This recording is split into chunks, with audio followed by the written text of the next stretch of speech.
Good evening. Welcome to the Irish column for Sunday, the 14th of July 2024. I'm Paul Fitzsimons. I'm joined this evening by Anthony Casey and also Councillor Glenn Moore from the Irish Freedom Party. We're all actually Irish Freedom Party, but hey, I'm Irish column tonight. How are you, Glenn? How are you, Anthony? Doing good, yeah. Doing good as well, yeah.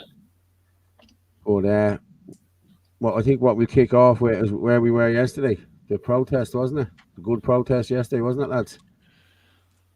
It's a good crowd. Yeah, I thought it went really well. I thought Glenn did a great job with his speech. I thought that there was a great atmosphere.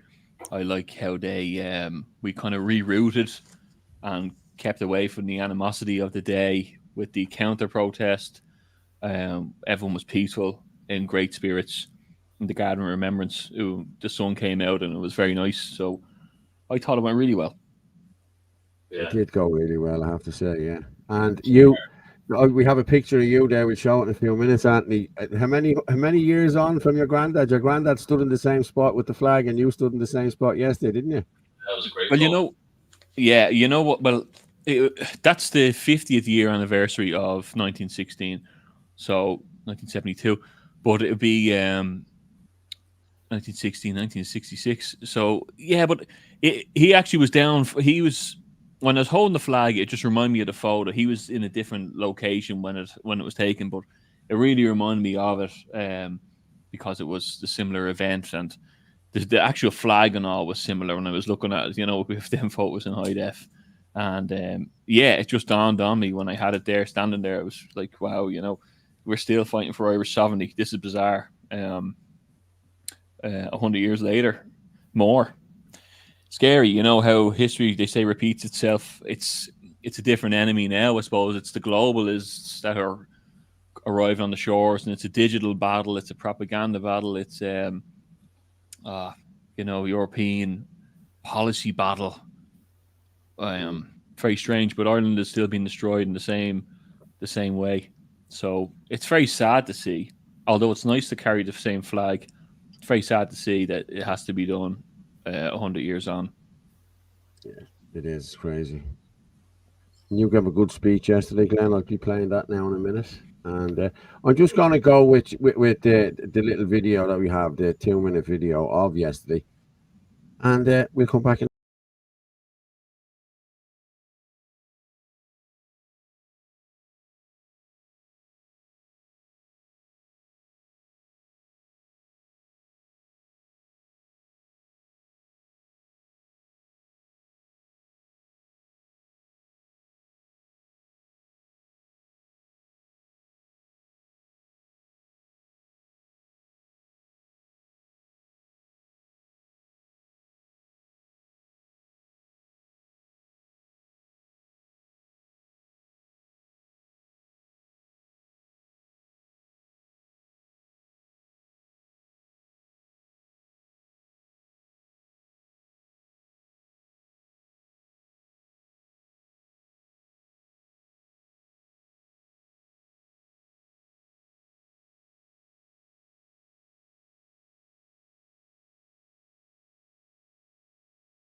It's a nice little video, isn't it? Yeah, it's deadly. Yeah, fair play. That doesn't inspire you, and you're an Irishman. You need to get out there. Exactly. Now you have it. Yeah. But There's a few coming up there now. We're up to a couple of hundred there now already. What's the comments going like? Let's see what we have. Hit the like, folks, please. Good evening, everyone. Elizabeth Murray. Hello, Elizabeth. Hi all. Yeah, hi hon. Who's this? It was a wonderful day yesterday. We keep the pressure up. It was a great day yesterday, I have to say. And this girl said, Glenn, you spoke so well yesterday. Intelligent, inspiring, and erudite. You blew us all away. Keep up the great work. Oh, good man, Glenn. What? Lovely, jubbly. You went, Elizabeth. It would be a long journey for me, but unfortunately, damn it. Right, well, hang on. Glenn Coughlin's at that. Well done, Glenn. Fair play to you. Kulak says no. Glenn was there yesterday. I seen him. The man is there. As well. How's it going, boys? Yeah. Kathy's there. Yeah. They're all there. Yeah. Well done. And as I said, Glenn, he's there front and centre all the time. Fair play to you, Glenn. You're a good man. Fair play. Nice. And enough is enough. Yeah, that's it. What we're going to do then, Glenn, seeing as though everyone's talking about this speech and how good it was, I think we'll let rip, will we?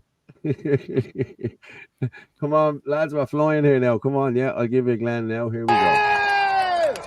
Hello, Glenn. Hello, folks. My name is Glenn Moore, and I'm elected councillor for the Irish Freedom Party. I'm an engineer now serving my people in the South Dublin County Council. I just wanted to start off by saying I couldn't be more proud of our movement over the last few months. Our people, the people of Ireland, are finally waking up to the madness that is taking hold of her. The same madness that has already taken hold of the rest of Europe and is leaving the continent in a dystopian nightmare where immoral crimes is ever rising, placing the free people of Europe in a state of fear. I cannot fathom the concept of those fighting for freedom, justice and our nation are labelled as far right. From those who wish to remove the venerated position of mothers and women in our constitution, flood our cities and towns with undocumented migrants who are committing crimes at drastic levels. And yes, we do have our own criminals, but we don't need to import more.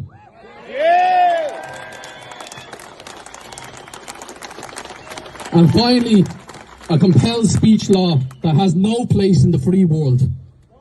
The law is something that echoes Nazi Germany or communist Russia, and they call us the fascists. I'd like to remind everyone here that you are the sons and daughters of liberty, and children and great-grandchildren of those who established a republic for our people and the generations to follow. We must fight to preserve it. The government is no longer centre or centre-right in politics or in mind any longer. They play with the poisonous woke movement and force the taxpayers to pay for everything but ourselves, taking the very food from our mouths and giving it to people who have never contributed to this society. And make no mistake,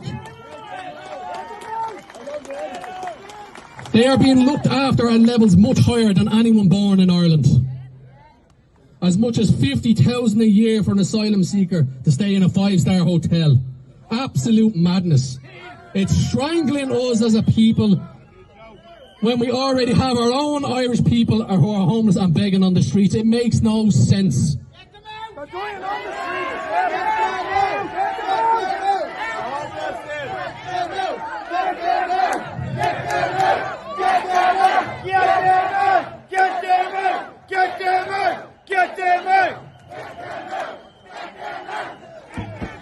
The government is composed of far-left lunatics and wannabe dictators, living in a fairy tale magical bubble that will never see the everyday struggles of their fellow countrymen and women. They cannot be trusted to lead our people forward in these dark times.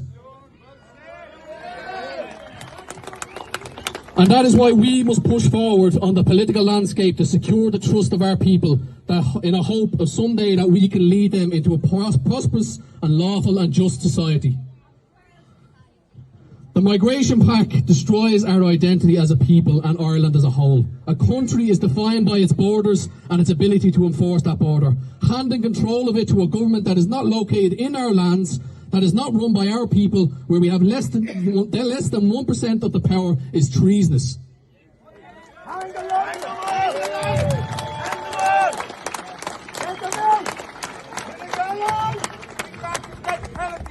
The European Union, once a beacon of liberty and unity for the free people of Europe, has been turned and twisted into a symbol of tyranny to all those who live beneath it. I personally curse its name and refer to it as the new Soviet Union. And I will do everything in my power. I will do everything in my power as a son of Ireland to have this nation withdraw from its evil. I will now finish by saying that Ireland is and will always belong to the Irish people. Thank you.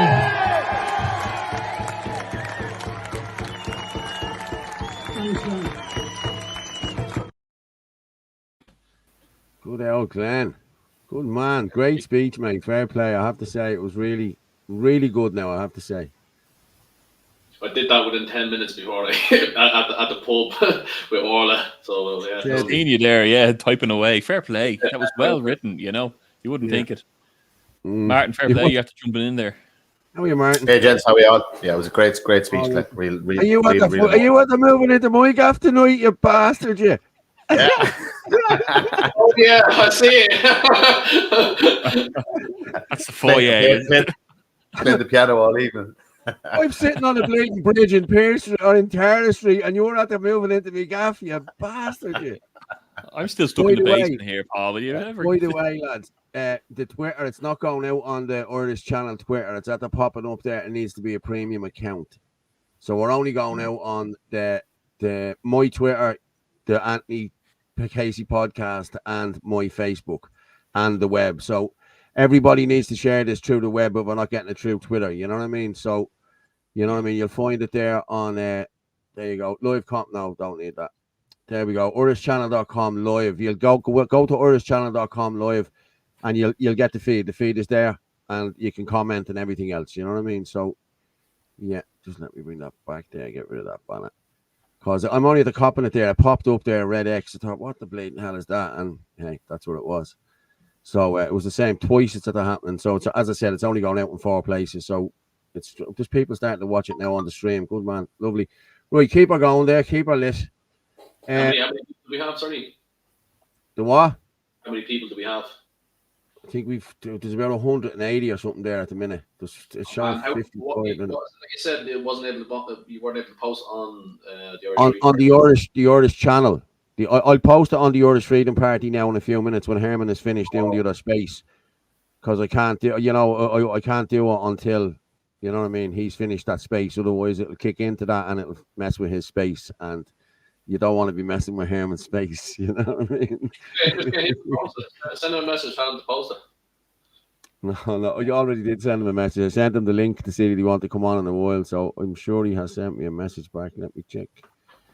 Herman, I'll be in after 9:30 on a space now. I knew that. So we'll share it out there to air crowd after 9:30, and then Herman will come in and the numbers will fly then, you know what I mean? Because we have a premium account. But well, do you want to jump into the big news from this morning is Trump attempted assassination? Yes. Jesus Christ, yeah. Plenty of Irish topics there, but I thought, yeah, you had a couple of things on that, so we might pull it up if you want. Yeah, I'm just, that was the most powerful video I've ever seen.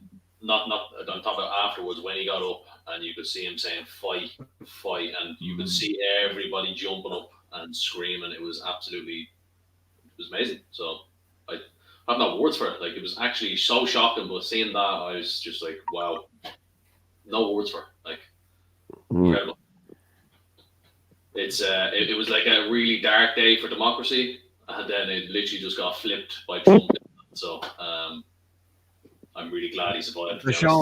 They're showing videos of the shooter, and people are saying that they were telling the police for nearly 2 minutes that there was someone on the roof. Yeah, I have them videos there. I'll play them in a few minutes. But yeah. Like, and then there's another video there. Hang on, did I pull that down? There's another video there where you can actually see the bullet whizzing by his head. No way. Jesus. Because I've seen people putting up straight away, you know, I wonder if this is a propaganda thing by Trump. And it's kind of like, what? He said did someone not get killed behind him or something like that? Yeah, the assassin was killed and someone behind got killed as well. I think, so like, you'd hardly stage it with real bullets, you know? It's bizarre. True as here. It was a Right. retired. If anything, People recorded by media, CNN, everybody recorded this. So there's no way this is a stunt. and CNN published that that guy's interviewed who was watching it and said that he was waving to the Secret Service that your man is there, we can see him. Now there's talk about there was a bit of a dip in the rooftop and In the roof, yeah. They couldn't see him straight away until he popped his head up or whatever. So I don't know. Yeah, there's a Secret Service shooter video, isn't there? And there's a couple of the Secret Service video there. We'll just play that one there, right, just for a minute, just to see what this has to say. I'm like Mr. Spock here. I'm disappeared. And it's like I'm on Star Trek or something. Yeah.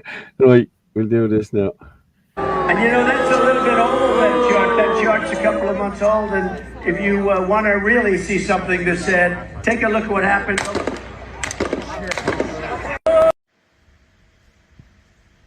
So we got the real footage of attempting to assassinate Donald Trump. Internet 2024. Here we go. One question is, why they let him shoot first when they see someone with a gun? What are they waiting for? They wait till he shoot first and they shoot him. But did they not supposed to shoot him at first before he shoot Trump? What's going on in here? I've heard this argument before. Like I would say, we have no idea what that sniper's seen. We have no idea. Did he get on top of the roof? Did he see him only climb up the roof and then he took out the gun? Sure, we don't know what he's seeing. So he's not going to fire at someone like he's not sure what he sees. So like, You have to understand the climate in America as well at the minute. If like cops are afraid, you know what I mean. They're afraid to pull the trigger because 9 times out of 10 you end up going to jail. If you're the policeman, so like there's a lot of systematic problems over there in relation to law enforcement. I have to think like. Yeah, another big one is that people need to be aware, and it's come on online a little bit as part of the DEI targets.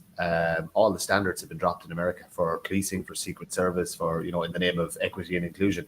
They're letting you have to have 30%. 30% they have to have. I was looking at it earlier. Yeah.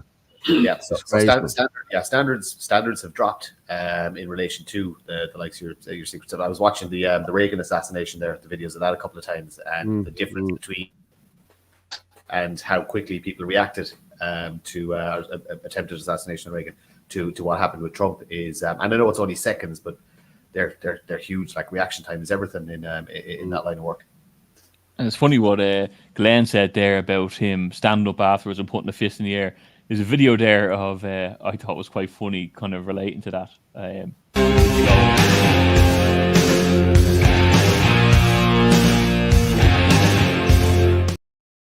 thought it was a video, but no, it's true though as well. Like imagine, because he's put his head back out, he didn't know your man was gone. But look, there's so much that's been thrown at that man: fake trials and paid judges and. The media, every bit of the media against There's him. the picture now. That's the picture. That's a great shot, isn't it? Fairness. It looks very staged, I have to say, lads. You know what I mean? I'm a big Trump supporter. I really am. Is that Herman to the right there, is it? It looks a bit like him, doesn't it? But, he does everything. No wonder he wasn't with us yesterday, the fucker. He was with Trump. Sorry, Orla. Excuse my language. Paul, are you giving out again? No, did you see the other fellas at the moving into my house? I'm on a bleeding bridge in Tarter Street in Dublin, and he's at the robbing me gaff. Look. Show me. Where are you, Martin? In my Paul's house. Oh, you're Paul's house. Oh, yeah. Yeah. Where did you move to, Paul? I'm just sitting on a bridge on the top. Look, I'm just over the Liffey. Look, there's buses and all going by me. Fuck's sake. Yeah, that's where I am. I'll be charging him rent. I have to say, if Trump doesn't win the election, how are you there? Lost faith in democracy. This is like a. How are you, Paul? Win. Yeah. Like, listen, Trump has assassination. Like the country, the West is on the verge of collapsing at this stage, and he's the only one that can help preserve it. So, like, life is really, really bad in the United States. I think it's a black operation, Glenn. the last time there was the submarine blew up down at the Titanic, and that the entire media was awash with there's a submarine after exploding down at the Titanic. But that week was the week that the African Congress came together. Yeah. And they all said to each other, why do we use the US dollar when I can go to my fellow in the Congo and buy from him in my currency, and he buy from me in his currency, and that be our balance of trade? We're using the dollar, they're coming into our country, mining and raping our resources, and we've had enough. And this was a really astute, beautiful, decadent black man, like incredibly intelligent. But that's what happened then that week, and it was a total blackout on the media about that. And what that entails is that America makes nothing. So it relies on that sort of Deliveroo service charge of you using their currency to make any sort of money at all. So for Africa to pull the plug on the utilization of the dollar was colossal, and it's been ailing and failing ever since. And it is my opinion that this staged. I was looking at it. You're gone off there, Daddy. You're at the freezing there. You're better off sitting out in the kitchen, mate, with the back door behind you. You get a better Wi-Fi signal. But what was I going to say? I was watching it. I didn't watch it live. I fell asleep when I came home last night, and I watched it. I got up this morning, and the phone was bleeding and hopping. I thought, what's this? And next, what? Trump said they're getting shot. So I was watching it and watching it and watching it. But the more you're watching these videos of, the different, like there's a guy here talking about the red-headed fella. Have you seen this fella? No. We just play this for a minute, right? Keep it going there, lads. Keep sharing it out. But I'll just play this one here just for a minute, right? I think I have it here. Hang on. Yeah. Is that a better reception? Yeah, we can see it. Did you see it there? Hang on, Yeah. I just shared it. Present. Din. Okay. Share audio. That's him there. Yeah. Yeah, that he's a eyewitness. We could hear him. So we walked up in probably 5 to 7 minutes of Trump estimating here. I have no idea, But we noticed the guy crawling, bear crawling up the roof of the building beside us, 50 feet away from us.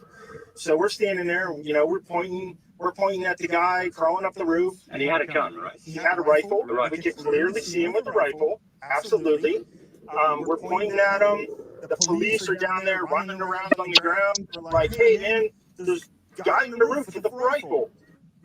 And the police are like, oh, what? Like they didn't know what was going on. We're like, hey, right here on the roof, we can see him from right here. We see him. He's crawling. And next thing you know, I'm thinking to myself, why is Trump still speaking? Why have they not pulled him off the stage? I'm standing there pointing at him for, 2 or 3 minutes. Secret Service is looking at us from the top of the barn. I'm pointing at that roof, just standing there like this. And next thing you know, 5 shots ring out. So you're certain that the shots came from that guy on the roof? 100%. 100%. And he was up there for a couple of minutes. He was up there. You saw him up there for a couple of minutes. Absolutely. At least 3 to 4 minutes. And you were telling the police. We were telling the police. We were pointing at them for the Secret Service, who were looking at us from the top of the barn. They were looking at us the whole time when we were standing by that tree. Binoculars, probably not, because the roof, the way that the slope went, he was behind where they could see. But why is there not Secret Service on all of these roofs here? I mean, this is not a big place. Did you see, obviously everyone, when the shooting started, everyone was very panicked. Did you see what happened to him at all? Oh, yeah, they blew his head off. Okay, sorry. Secret Service blew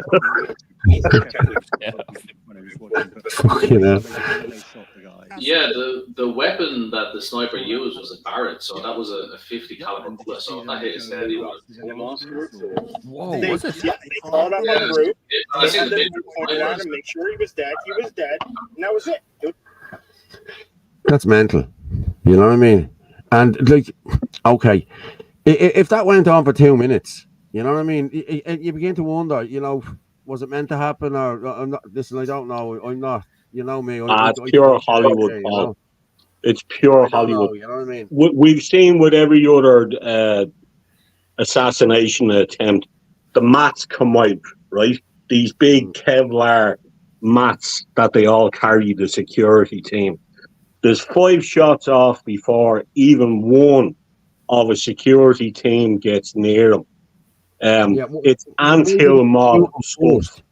That guy's account is fantastic because he's saying, if we had guns, we would have shot this fella for you. Yeah. And they were all waving at him. He's up there. He's up there. Like it. And come here, the caliber of bullet that shoots you and nicks you on the air could only be a 2.2. You know, that's or a BB gun earlier, with a bag of blood here. It's pure and utter Hollywood shite. The guy behind is dead. He's dead. He got hit in the head. Fair enough. You have a different shooter with a different caliber of bullet for him. But did you see that photograph where the beautiful American flag is billowing in the wind here on top, and he's doing his fist up like this? Yeah. Like, I'm so reminded of that, you know, that statue that they have in America, and they're all pushing up the flag like this. Yeah. It's pure Hollywood, lad, and it's going back to artworks in order to get your imagination going. Come on, lads. The assassin is dead, and there's an innocent person killed in the background. That's very far fetched to end that. Yeah, well, like, what did Lee Harvey Oswald say? I'm only a patsy. You know? Well, they refused the security for Trump. You know what I mean? That's fucking wrong on so many levels. You know what I mean? The entire time he's being carried to that car, Paul, there's a headshot. They're putting their hands up to cover the fucking head of the president. I've seen that. Yeah. I know. Like, you get your bulletproof vest that they're fucking wearing to cover the man's head. Yeah. Here's my thoughts on it here is, right, that I don't think Trump did it as a stunt, but I don't think that it was a deep state assassination either, because I don't think they would have missed. But what I do think is that the liberals and lefties have a history of going a bit too far, using celebrities to coerce and stir up. And we have a short video on this as well. Did you see the video of the young fella? Sorry. Did you see the video of the young fella that was supposed to have done it? And he's in his car and he says he hates Republicans and he hates Trump. By the way. But did you see the video of Donald Trump at WrestleMania XIV or wherever it was, and him fighting in there with McNamara or whatever? This fella is well able for this sort of media propaganda.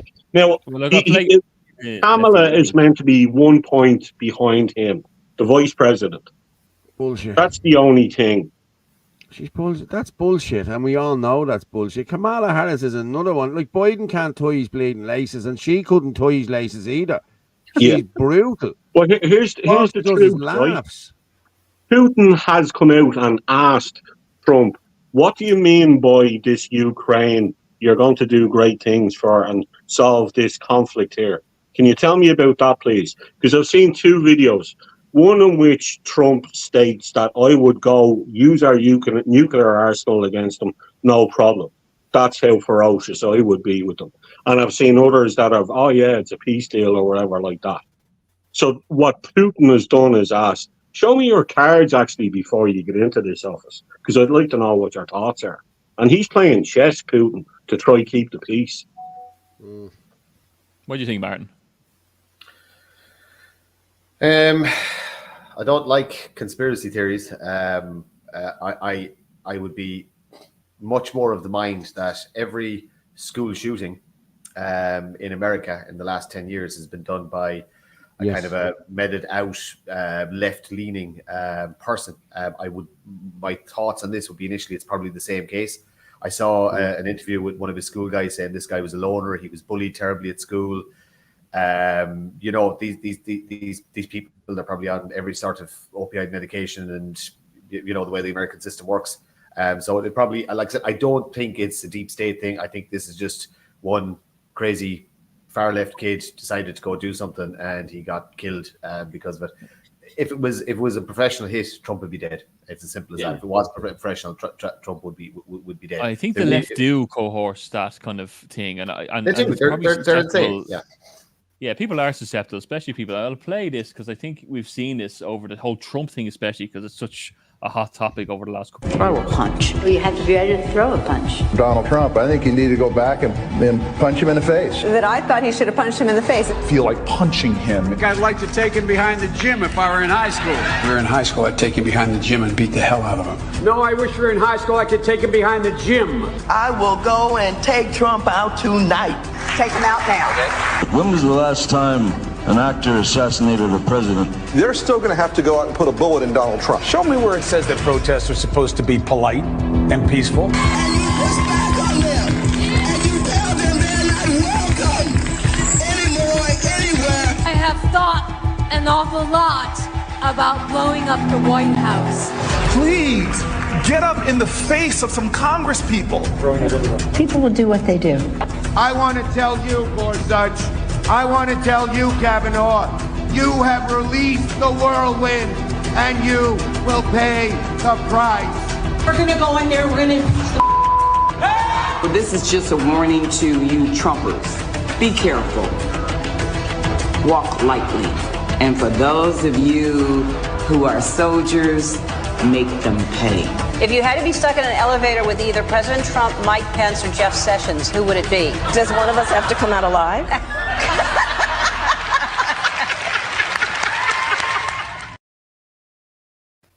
I think America is America is the biggest propaganda machine, really. You know, we've seen this with COVID, and we've seen this. You know, Taylor Swift is doing her timely tour across everywhere, and we all know that she flies the Biden flag at the end of each concert, and she has every young one. So, you know, so I think that people can be susceptible to this propaganda machine, you know, that is America.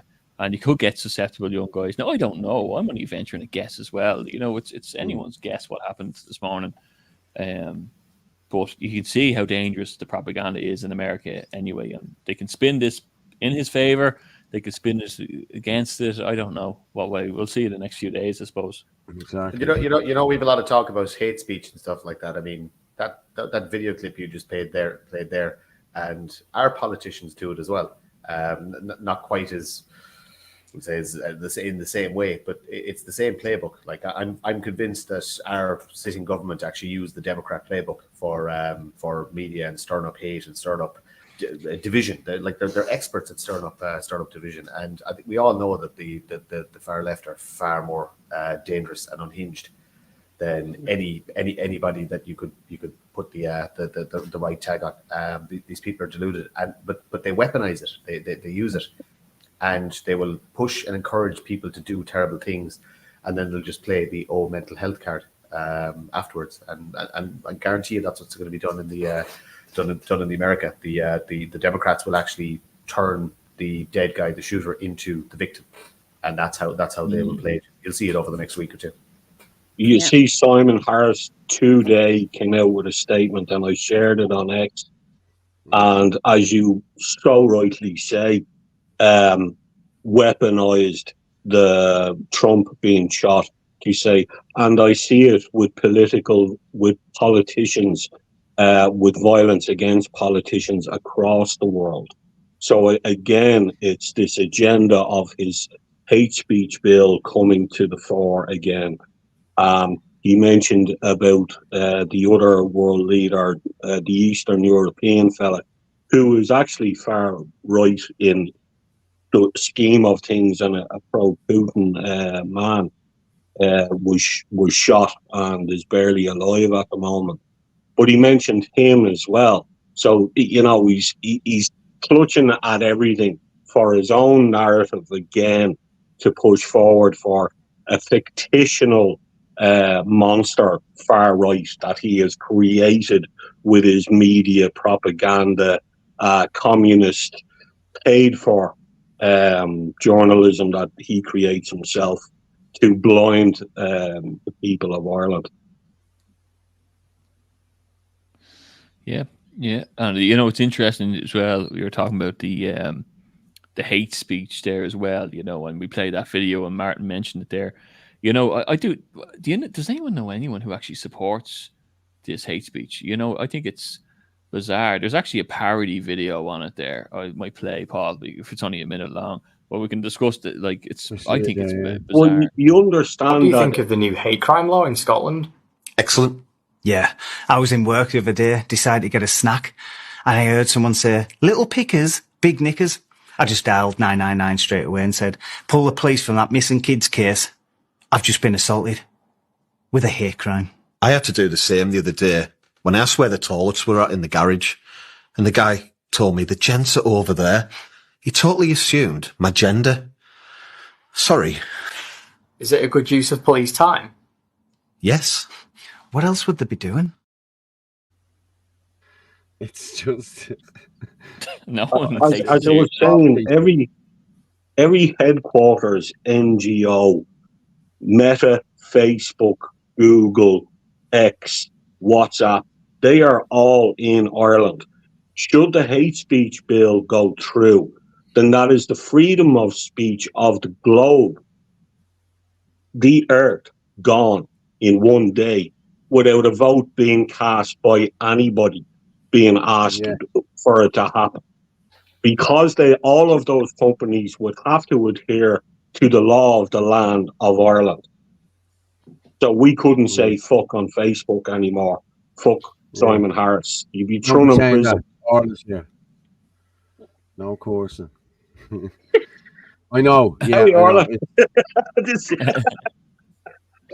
And there is, you know, What do you mean we've seen stop you, Paul? The witch. And actually, Anthony, I do know one person that is in favour of the hate speech. Some particular girl recently that has been non-stop propaganda over it. Beginning with Natasha. Oh, woman. Oh, Natasha. Yeah. There you go. She seems to be all for it. She's entering politics, I heard. Yeah, she is. Oh, yes, I heard that as well, yeah. Is she joining us? No. I don't think she's a suitable candidate. I don't think She said she's gone with people for profit. She definitely The vetting process is pretty hard. Yeah. Speaking of the hate speech, okay, this will be brought up again now. Watch, because Michael Healy-Rae was accosted. Remember I told you yesterday? Oh, he was, yesterday. This is brilliant. In the pub, 3 up. You walk in and told us this is happening, yeah. I've seen him up the road.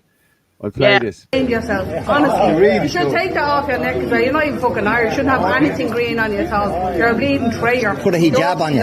Put a hijab on you. Put a hijab on you. Why are you coming out with 240 a week in the label? No use. 280. Put a hijab on you. Go back down to Kerry with all your muzzle. Good man. Come from around here. You don't have to live here. You don't have to sit there and grow. And maybe you'll have to come to the country. Look at him. He's down. He's had to be. Look at that. He's a bag full of robbed stuff and he's selling it. He's a bag full of robbed stuff. You're a traitor. You're a dirty traitor. A sellout. In the door the other day crying about what people have on their phones. Disinformation. We get all the disinformation from you. Listen, the money I'm making out of bringing people into the country is so fucking cheap. There's people starving and homeless in this country. All you think about is money. Your gas, your shops, your garages. You're a dirt. You're a sellout. You're a sellout.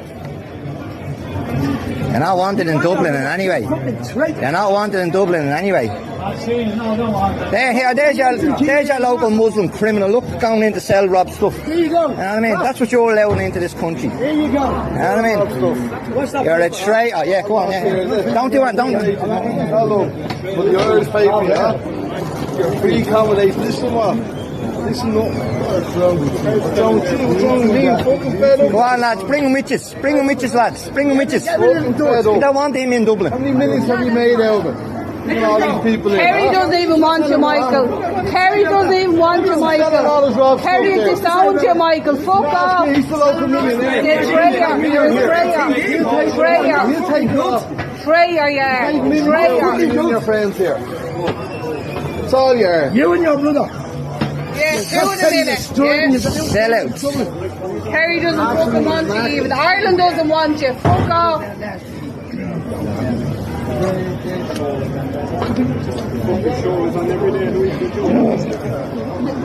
has no shame. Look, he just stands there. He has no shame at all. You know what? He has no shame. He takes No more shame. He has than the homeless in Ireland. Landlords. Fucking dorks. Even people from his own county are telling him. Even people from his own county. Even the Kerry people were giving him stick, like telling him how much of a scumbag he was. Like, I always have to he ask. can't go anywhere.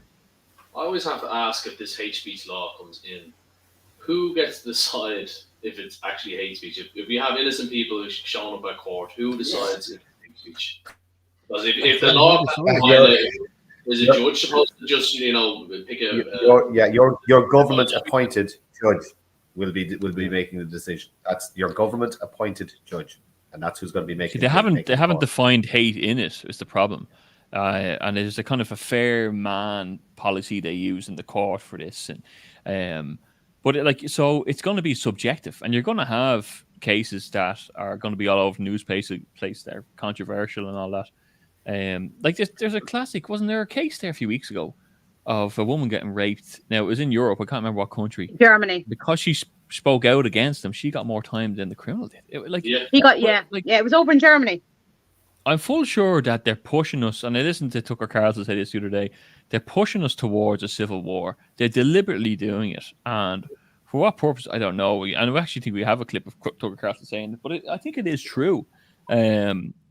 For what again, I don't know. They're just trying to, what's the old Sun Tzu quote, make them fight the war on all ends, on all fronts, divide, conquer, whatever they're trying to do.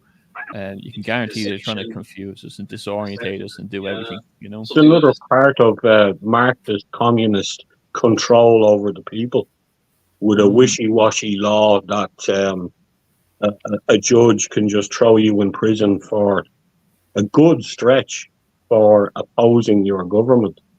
So it's like, what did the Russians have, the Gulag or something? I just went onto the Instagram page, right? Because I had posted up about that girl.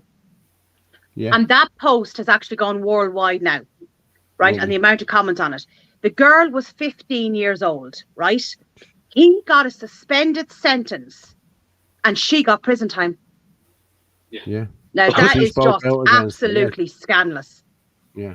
And every day I go in now to the page, I'm getting comments on it. So that has actually gone worldwide now.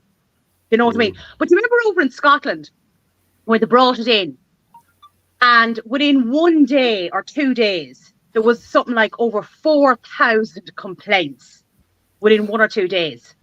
And there was a story going around about how one neighbour had complained about another neighbour, and the guard showed up to that other neighbour's house, and it was an elderly lady. I think she was in her 60s, 70s or something like that. And it was over the hedge, because she wouldn't cut her hedge to the level that the other neighbour wanted. And the other neighbour then went and made a complaint about her. Like, that's how ridiculous it is going to get. Yeah. Did you see the video the other day? It's madness. Did any of you see the video the other day? The Chinese fella getting out of the car and hitting the two people on the head with the hammer for the parking spot. Oh, yeah. It was all over Twitter. Yeah, the two of them were trying to get to a parking spot, and they got in before him or something, and they were sideways, and he pulled across them, got out of the car with a hammer, and killed the two of them with a bleeding hammer. Like, the footage is there, isn't it, Glenn? Isn't it mad? It's in China, though, I think. I think it's in mainland China. Oh, was it China? I thought it was here somewhere. I thought it was in Europe somewhere. I don't know, maybe I'm wrong. It may as well be, Paul. Hey, you don't know. Yeah, this is it. Are we the China of Europe? I don't know. It's starting to look like that, isn't it? Yeah. Actually, just going back to Healy Ray, is Herman coming on tonight? Herman will be on in a few minutes, yeah. He's just ask him about it when he comes on. I was listening to his talk on space, and he was actually asked a really valid question. They were just talking about, all the stuff the TDs get up to, right? Not our Glenn now, because obviously he's perfect. I know he's not a TD yet, but we'll get him there. But it's accountability. And somebody said to Herman, that should be maybe something that we should look at, that these TDs seem to do whatever they want and just get away with it. Like, there's no accountability. Like, they shouldn't, like, if they break the law or there's, you know, whatever's going on, whether it's bribes or whatever, like, they should be held accountable. And I thought that was actually a really good comment to make. So we had a system. We had a system. It was called journalism. It went away there about 5 years ago. Oh yeah, we know that. Yeah. So that's how the system is supposed to work. The journalist gets a scoop, digs up the dirt on the politician, prints the story. Politician resigns in shame. Probably still gets his bloody pension as well. Like, but they go away, and that's how it works. But actually, it's not like that now. Doesn't happen. Like take for example the Fianna Fáil county councillor in Galway, where he said, you know, these Irish people shoot him in the head. Yeah. Oh, and your man down in Limerick as well. Remember the fella in Limerick said that all protesters should be beaten and all that. Wasn't he the mayor in Limerick? Yeah. The foreign man, yeah. We should be all beaten and all that. You have your. Because we did complain about those instances, and we did, you know, write to our TDs and complain about those instances. And in an Ireland of old, that would have been listened to. In an Ireland of old, the wealthy Irish man would take a test case against your government. And Martin, you so rightly said, it's because of this media giant that is paid by our 33rd Dáil. And we really need solicitors to come on board and people who have a few quid in the pocket to take this case against our government, to stop paying our media to create propaganda.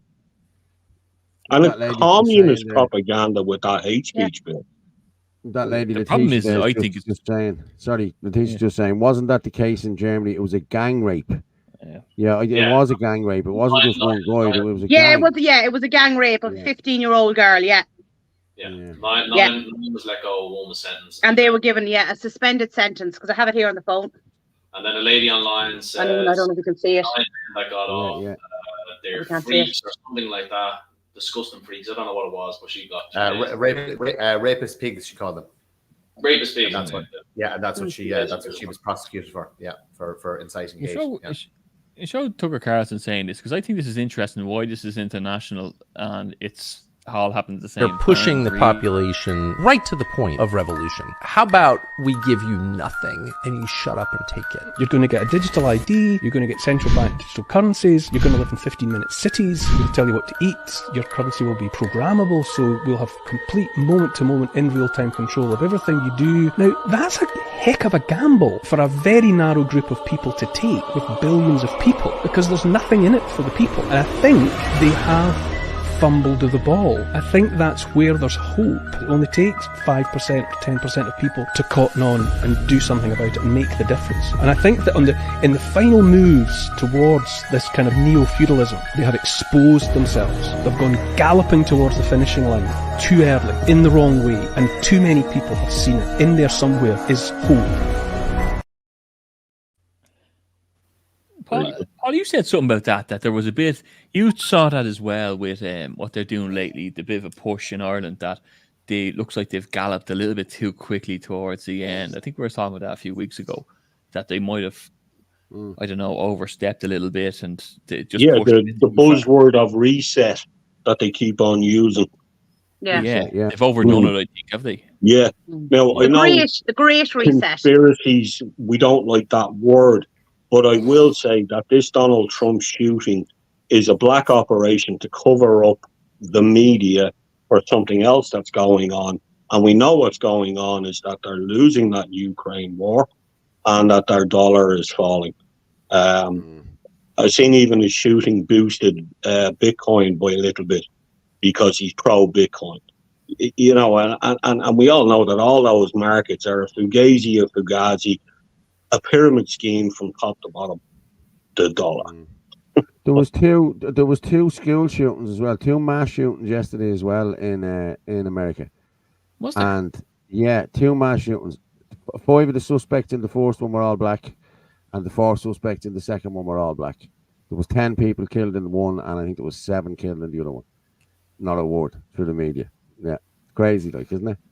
Well, did you see the reaction of the people in the crowd to the Secret Service after the shooting? They all went fucking spare. That you didn't do enough to save our president-elect.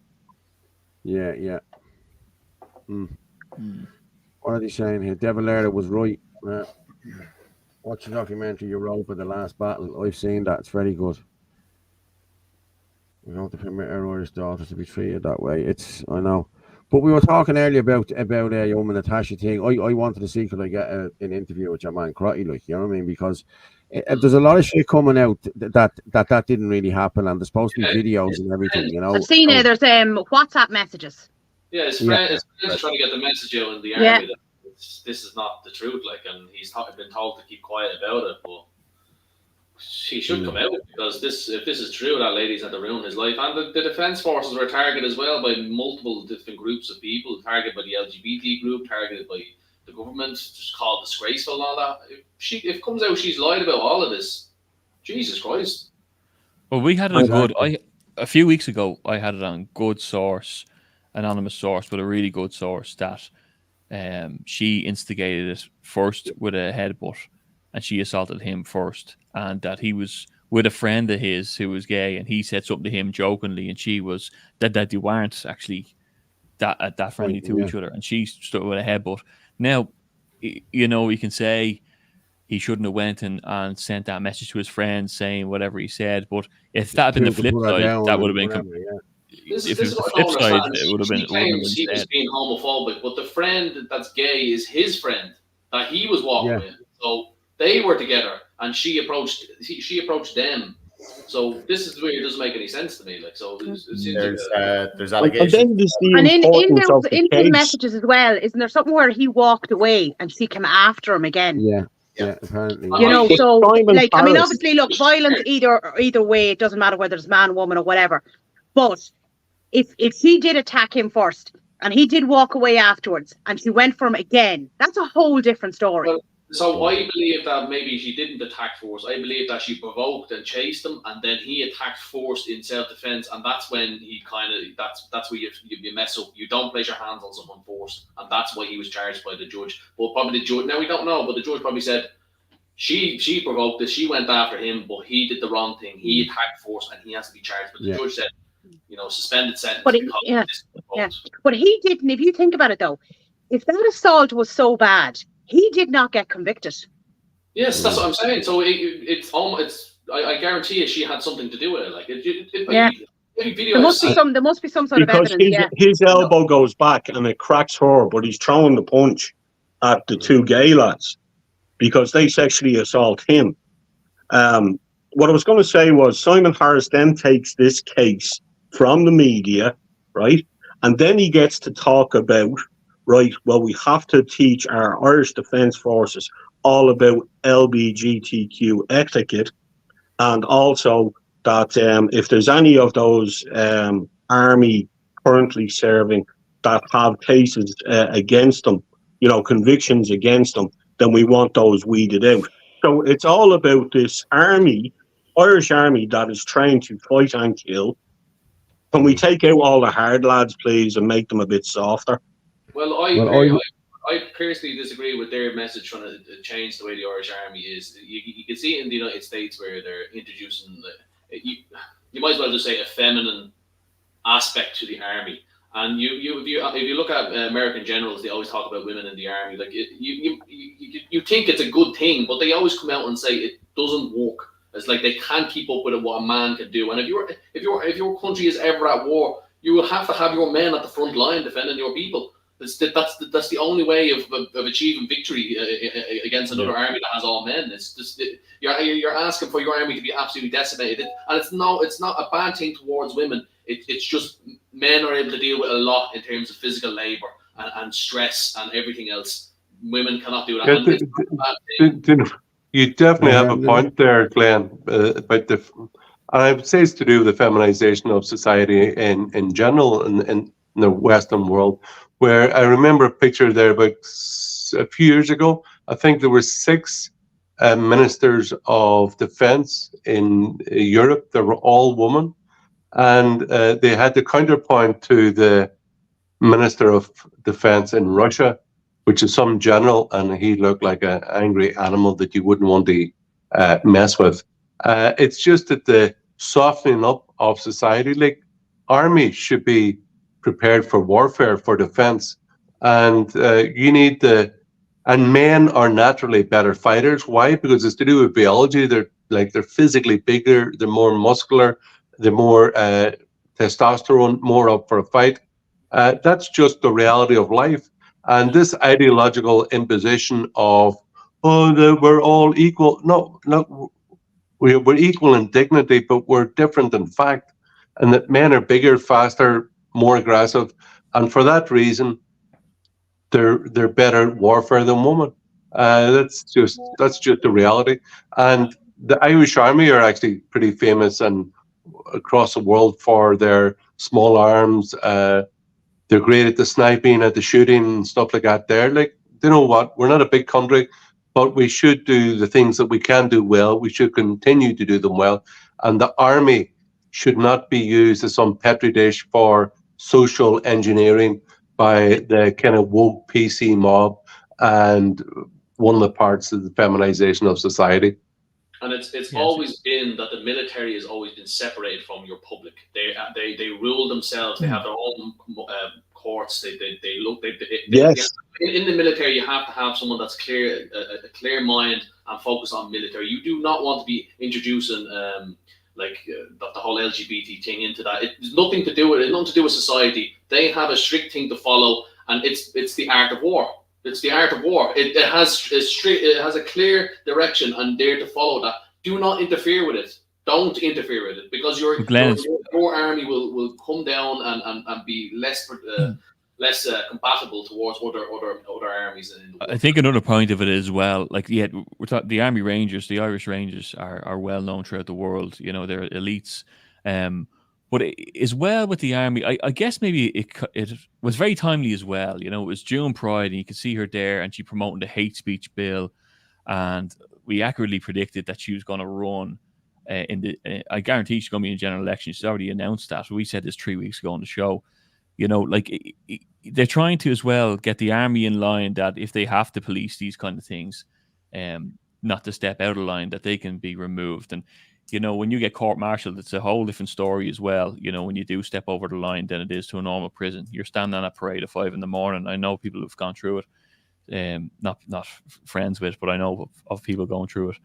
But it's another. You know, it's sometimes you wonder, are they testing you with this whole propaganda? You know, how compliant, how much will they swallow? Let's try feed them this, you know, how much, and get a lot of people, get 80% people behind this. Everyone that's going to the LGBT pride parades maybe will shout for Natasha, and we'll get this hate speech over the line because it's losing traction with the general public otherwise. We're in Ireland. New Ireland is a propaganda machine, like America always has been. Unfortunately, this is the kind of things we're going about. You know, nothing about the children getting stabbed and uproar in the media.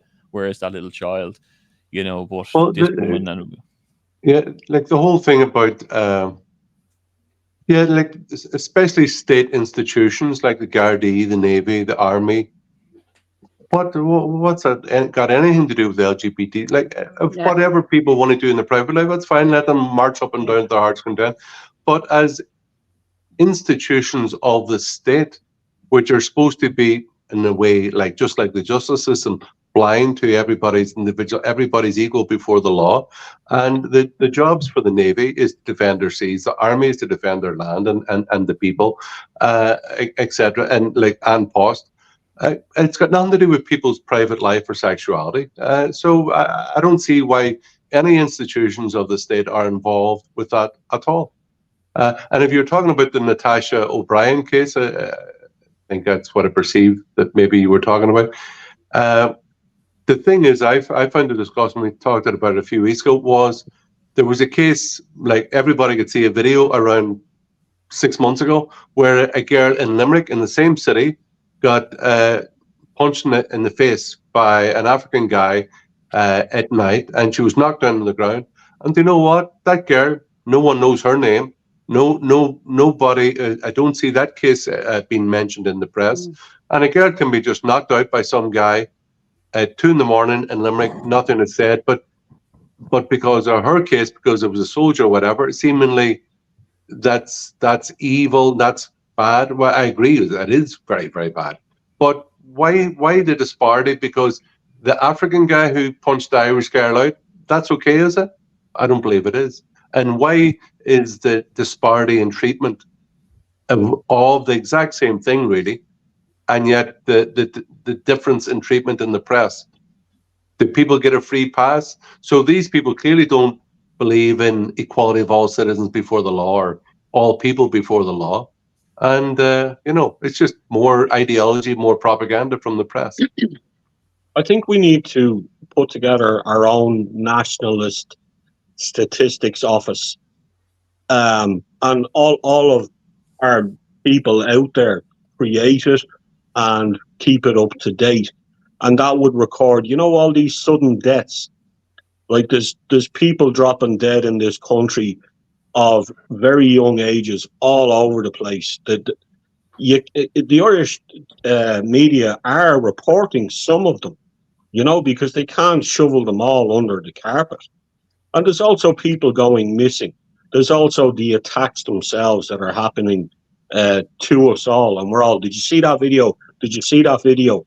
Well, Yeah, I think we need as a country of nationalists now to come together and have a database of all of these things, so as we can then create cases against this state, against this 33rd doll, even when they're gone, because we're going to need to still convict them, Would you believe, Dara, there was a friend of mine who was doing exactly that there a number of years ago.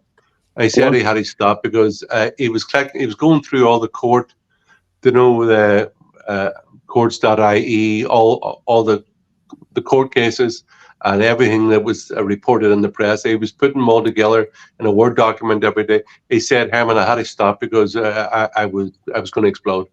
Because just when you see the volume and the viciousness of the crime that is going on, carried out by Irish nationals, but the unnecessary part is the non-nationals. Like, why are they here? Why are they doing this crime? Irish people, like as Glenn said there, I've heard him say, we have enough we do have scumbags, but we have enough scumbags of our own. Why are we importing more? That's a bit kind of wrong-headed. It's a bit silly, isn't it? But he said he had to stop collecting all these cases because at some stage he said he was going to crack up and do something about it. So he just stopped collecting them. I understand that, and it's like a soldier themselves, that they are rotated from the front. I think ourselves as nationalists of Ireland need to take our mental health and take a break from all of this, because to do it all day, every day, it's not good for your mental health. And I understand from speaking to everybody out there that it's very frustrating for them if they're not directly involved in a party or whatever. And there is this requirement to want action, to now demand action. And all of these things, these little things, if we could start a statistics office of our own, it burns out one person for fucking sure. But if it's being rotated around a group, then that's a wonderful thing. Yeah. Yes, that's very good. That's a very good idea, Darren. Yeah, they're telling you half the story. They're telling you that they are reporting that we're at a 10-year peak for crime. They're not telling you why, and they're just cracking down on, hate speech, or they're focusing completely deliberately. They're focusing elsewhere, and what we need to pass is the same motion that they're able to do in every other country, which is associate crime with ethnicity. We don't do that here, and that's what we should be pushing them to do, because it's unavoidable. Then the truth is there. Then statistically, you know who does that? And does it brilliantly? Mick O'Keefe. You ever see that every month on Twitter? I've noticed it the last couple of months, where he does like the statistics of all the crimes for the last month in relation to, we'll say, anyone would say that's foreign involved. At the date, who they were, I think their nationality, and he has it all laid out. It's actually very good. He's been doing it the last few months, and you can clearly see it. Like, do you know what I mean? And it's nearly like you could have some even on the same day. Do you know? He does it very well. Because the Irish just when you were actually talking about the Pride thing for a second, I forgot to mention it. Something came up on my Facebook. I didn't get the counting, but they were doing some sort of a Pride parade, right? Now, it wasn't Dublin. And there was 2 fire brigades going behind it. 2. And my first thought was, what are they doing? Like, they're fire brigades. Like, why aren't they there in The case, rainbow God forbid, flags there's an on the back. accident or a fire, instead of being out with flags on them on the street? Yeah. You know, like, you talk about a waste of services. We were just talking there a few minutes ago about the army, just before I went and got me coffee. And I was talking to a soldier the other day, a guy that lives around here beside me. He's 25 years there, the whole lot, and he's leaving this year because of the bullshit, because they're in there. He said, we have to do a course for diversity for this. We have to do another course for this. And he said, I pulled the commandant. He said, I pulled the commandant last week. And he said, mate, see, we're bleeding soldiers. He said, we're not puffs. He said, you know what I mean? Come on. Like, you know, this is what he said to me. You know what I mean? He said, we're here to fight for the country. We're not here to be, you know, to stop hurty words, he said, you know. And then I asked him, I said, I'm going to show the video now in a minute of all of these soldiers. Have you seen these soldiers that are working for your man in all the iPass centres? There was a video put out, I think Ferg put out a video during the week. I have it there, I'll play it. But I wanted to talk to him about it, and I spoke to him about it on Wednesday, and he told me, every one of them are all active members. They're all working for your man, and they're still active members. And they have had rows with them already because they were coming in, and your man was saying, Jesus Christ, he said, these people are fighting for the country, and you're going out and doing security. You're a scum. He said they're giving them a terrible time in there, but they don't care because money, extra money, that's it. You know what? We do have to, when you look at the defence budget and how the wages of the soldiers is absolutely terrible, so you can understand the huge drop in morale and the drop in numbers, actually, of soldiers and like Navy, etc. That we have no proper defence system in our country at all. We have virtually no Navy. We have no Air Force. And the number of soldiers is at a multi-decade low. These soldiers get paid absolutely peanuts. It's absolutely disgraceful that people so under the Irish Freedom Party, I believe we should massively increase the budget for defence. We have it there, haven't we? Yeah, we have it in one of the policies. My husband was in the army. He did 21 years. And he only left there 4 years ago. He finished, like, he'd done it 21 years. You know, he had a kill, he'd have only done 7. Yeah, he was a chef. So if he was on the front line, he would have been there with a frying pan. But still in all, like, I mean, if you hit someone with a frying pan, it'll still do damage. Yeah. Most importantly, but he said the same thing. He couldn't wait to leave. He just said from when he started to when he finished, it had completely changed. It wasn't what it was years ago. You know what I mean? And he was like, you know, at that stage, he was glad to be gone. It's just changed so much. Well, you hear stories that they ring in and say, I can't afford petrol to go to work today. Captain, okay, no problem. Buying their own boots, St. Vincent de Paul. That should never happen. Never happen. There's army soldiers living in the barracks because they can't afford rent. Do you know what I mean? Yeah. Like, it's disgraceful. That is. It's absolutely disgraceful. I remember I met a guy in Fuller's Pub a few years ago. He was a sergeant. He was telling me how much money. I think it was 58 quid after the 12-hour shift. I got 58 quid with overtime. It's just absolutely like there's no way that these guys with a family could remain as soldiers. It's just that needs to change, Herman. It has to change dramatically. Massive change. And you're not entitled to anything. Like, you can't get anything. Like, our son is in college, and my husband was in the army for probably a year. When our son went to college, and you're not entitled to anything because you're in the army. You're not entitled to, you know, a Susie grant. You're not entitled to anything, even though the wages are not great. You're still not entitled to any help. Wow. Like, it's not right. These iPass centre managers get 65 grand and stuff like this, but they won't pay our Irish army. Yeah. And again, going back to what everybody has said tonight, is that they're bringing us to a point that we've had enough. It's true. Yeah. And the army's brilliant. The army back then as well was actually a brilliant thing for young lads who didn't really know what they wanted to do. Because you could go in the army and just stay as a soldier, right? But you don't have to. If you want to go on and be an electrician, a plumber, a mechanic, like my husband, a chef, you get that training in the army so that when you leave, then you can go on and be qualified in another job. And it was like such a fantastic way for young lads, you know, if they wanted, maybe they weren't 100% sure what they want to do, but they could go on, you know, and do extra training, you know. And like, that incentive was great, but it's just not there anymore. Yeah, and there was also a great thing about the Irish Army, certainly 20 and 30 years ago, that I think they had to spend 21 or 25 years in the Army, and they get a pension, and they could retire at whatever, 45, and they had a pension for the rest of their life. You know, it was at one stage a pretty attractive financial proposition for a young man to join the Army, use it, have it as a career, give 25 years of your life and have a financial reward for, like, it was worth your while to do it as well, and to be well behaved and, you know, dot your I's and do a good job. Affording Because there was a reward at the end. 2-week summer holiday, like a normal, proper, as if you were in a private class of work. That's what should be affordable for any soldier. To find out, you either do 21 years or you do 31 years. Normally, the ones that stay on to 31 years are normally higher up ranking. You know, whether it be a captain, lieutenant, do you know what I mean, a corporal or whatever. You know what I mean. They normally stay on for the 31 years. But most of them are still. If you start at 18, you're still quite young leaving. Yeah, I know what you mean. You know, and you do have your pension. You know. Yeah, I'm going to move on here. The pension is nothing nowadays. You know what I mean.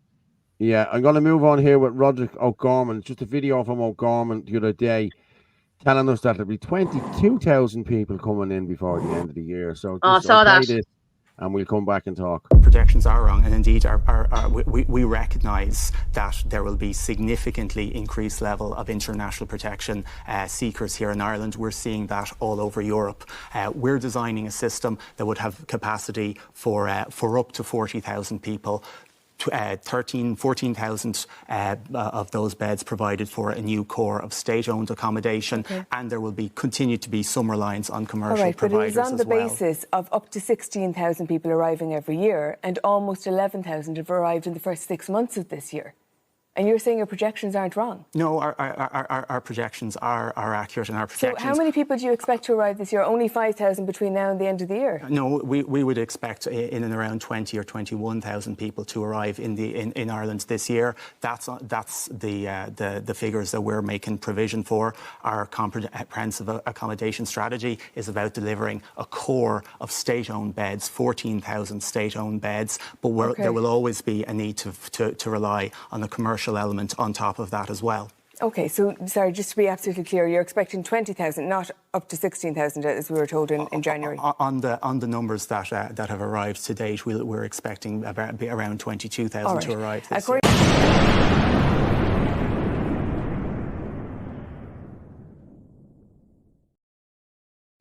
Trump's in shot again. 22,000 guys.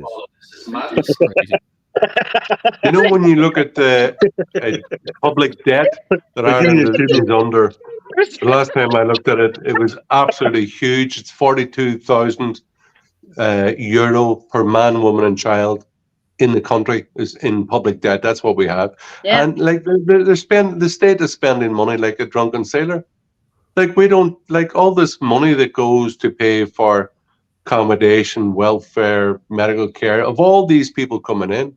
Like, that's Irish taxpayer. The workers are paying for this, and it's just not fair on us. I know, and you know, the whole thing has got to stop. And I would say one thing about this: the press always want to push us into talking about asylum seekers and refugees. That's not the main numbers. Actually come from completely legal immigration from EU, open borders and free movement. It's the PPS numbers we should look at every month, not the number of asylum seekers, the number of PPS numbers, the numbers of people coming in to the country. And you know what? Over the last number of years, less than 24% of the new PPS numbers given out every year are given out to Irish people, or even worse, people born in Ireland. Wow. Yeah. So I would suspect less than 20% of new PPS numbers are given out to Irish nationals in our own country every year. That is startling. That's frightening. So 252,000 PPS numbers were issued since January of 23. And what you're saying is what, only 20% of those are new Irish 18-year-olds coming onto the market? Yeah. So that's non-Irish is 206,322. And Irish-born is 64,613. And they're €600 a day, each migrant. And what is it? Fine Gael has told us they'll build 120,000 houses in the next 5 years. Yeah. So And there's what, 30,000 due as per budget with the EU, 30,000 migrants due per annum. So what that doesn't even cover a house for an Irish person ever. Yeah. Sorry, And we're 250 million in debt. 250 billion in debt. So And remember, these statistics are only from 2023. These aren't even these years, like this year. Like, wait till we see when they come out. It's probably going to be far more than that. Yeah. 1 second. So the Fine Gael policy is, hey, Irish, you're never getting a house. That's their manifesto. Fianna Fáil, Fine Gael, you're never getting a house. Because we know that Irish people are being taken off the housing list. I've on it for 15 years and taken off it because they're told, well, the Ukrainians are getting it before you. There you Did go. you want to say something there, Glenn? Sorry. Yeah, Glenn. The PPS numbers, Irish is 80,000 last year, and non-Irish is 245,000. Wow. Drastically That's a higher. third. A third. That's €600 a day. So the total was crazy. 310,000, 80,000. And did you see the video today of HSE or health workers down in Cork having a protest about the residencies, the speed at which residency permits or work permits? The Indians, yeah. I think residency permits were being given out. I thought, and they're all Indians. I just think, you know what? We have 4,000 doctors living abroad, Irish doctors working abroad. We have, I don't know how many, umpteen thousands of highly trained nurses working abroad. We've all seen the pictures of them with their big flag, gives a reason to come home, or banner gives a reason to come home. And you know what? That's what our job should be, to make sure that young Irish people, like pure basics of being able to get a job, being able to find a house, be able to see a future for themselves, and that they actually want to remain in Ireland beside their families, have a life, have a future here.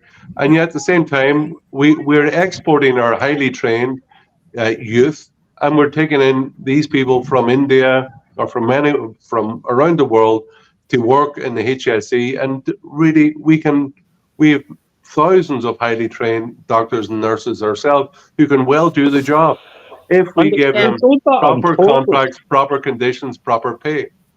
Yeah. They would say that a nurse couldn't actually afford to rent an apartment and go to work, and the doctor couldn't afford the house. So now the Pakistan doctor comes over, 4 of them, and together they buy a house. And then they brag about it on TikTok. And again, it incenses all of the Irish. And again, those doctors have no care, love, or want of the Irish people or this soil or this country. And we're happy to put a COVID job into you. Whereas Dr. Jerry Waters got disbarred. He's no longer a doctor because he wanted to protect his flock and not put a toxic jab into his patients. The same as Dr. Anne McCluskey. So, like, it's just a question of the middle class out there finding these truths out and waking up, please. But the problem as well is what you were saying there, actually, Herman, in relation to the Indian doctors or the Indians that come over, 6,700 have arrived in the first 6 months of 2024. 6,700. Wow. Is that just Indian workers? Just Indians. Just with work Indians. Mick O'Keefe had it up, and he said they are the largest immigrant group over the last 5 years. That's true, yeah.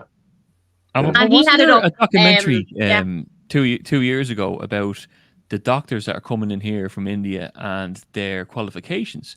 There's a big look into that there was a forged qualification certificate. You know, a lot of people say that to you, well, if you go, you're giving out about mass immigration, you go to the hospitals and that's who's looking after you.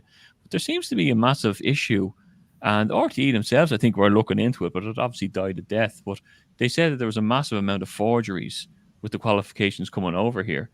But you know, sorry, and the 85% of all claims, all medical claims, are foreign doctors. 85%. Yeah. I saw that. So what does that tell you? You know, it's definitely not the same scale of education. Definitely not. Yeah. No, definitely not. And a woman actually, I might actually PM her for the crack of it, just for a bit of information. But a woman messaged in and had said the same thing about Africa, that a lot of these certs can be all bought for them coming over here. And I might actually see if she's able to give us some more information on it. But she said Africa, you know, that like they're coming in with false certs. I mean, what role? Like we never did that doing the J1 over to America. I am qualified. But this 22,000 number, though, you know what I mean? Like, there's a couple of things that springs to my mind. It's a massive amount of people, absolutely massive. If you put, 200 people in a line, you see how big that is. 22,000 people coming in before the end of the year. Like, but sure, how do we even know that's true? That could be. There could be far more than that, Anthony. You know what I mean? There's two things that spring to mind. Replacement is one, but the other is the money and the people trafficking. Yeah. And what's behind that thing. And there was a leaked video. I think Paul has it there of the money and the narrative. Yeah, do you want to play that, Paul? Because that's a bit shocking, I think. It's a couple of minutes. But this is the guy these are the phone calls this guy is making to people to get them into these roles. The army guys and the whole lot. So have a listen. Now to Crooksling opens. And Crooksling will be open by the 1st of February, maybe the 5th of February maximum. Okay? And if you have anybody that wants a manager's job, cleaning job, there's about 10 cleaning jobs. There's a gardener's job. Well, it's a big chase garden, 50 acres. We're going to need people attending gardens up there and fucking fields and everything. And then security, Paul will talk. We need strong lads. None of this amateur shit now. We need strong lads that have perfect grasp of English. Must have perfect grasp of English. I ain't sending messages and getting replies from somebody that doesn't have a clue what I'm talking about. Alright, it's not happening. Alright, we're too busy now. Then we have Portlaoise has come online now, and then we also have Ranelagh. And Ranelagh and Rathmines are opening. It's a place in the middle of Rathmines and Ranelagh that's going to open around mid-February. And then we have Kilkenny as well. Jenkinstown and Kilkenny. Plasterers. If you know anybody, give them my number.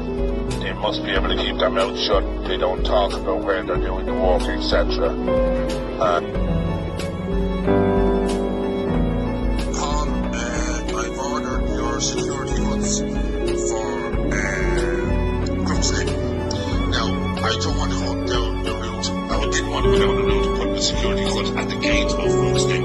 We're going to have to put a smoke to the ground route, and we're going to cordon it off like we have Dalkane House with that green fencing all the way along, sealed with the double gates. The double gates will be automatic, and then the hood will be inside the pull across gate, which will, the electricity will be up on that, and that will be automatic as well. Then there'll be another hood, and there'll be barriers all the way along the driveway up, right?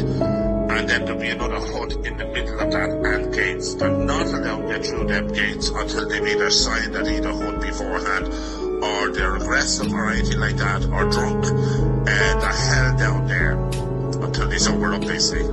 And that's the way we're going to do it. Nobody's allowed up on top of Crooksling into any of the units. It's going to be done properly, and there's no fucking around with it.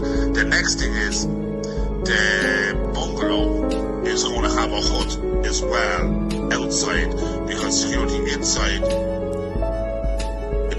will be too comfortable and won't be going outside, rain, hail or shine.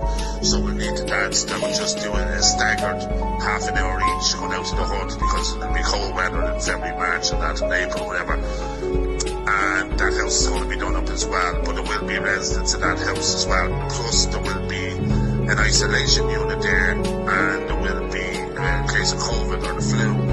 And there will be surgery for a doctor there, and for JRS, Red Cross, and Crosscare, whoever's coming in, meeting them. So that's just going to be that. And the main units up on top, and then we're going to serve the food in the church, taking over the church as well.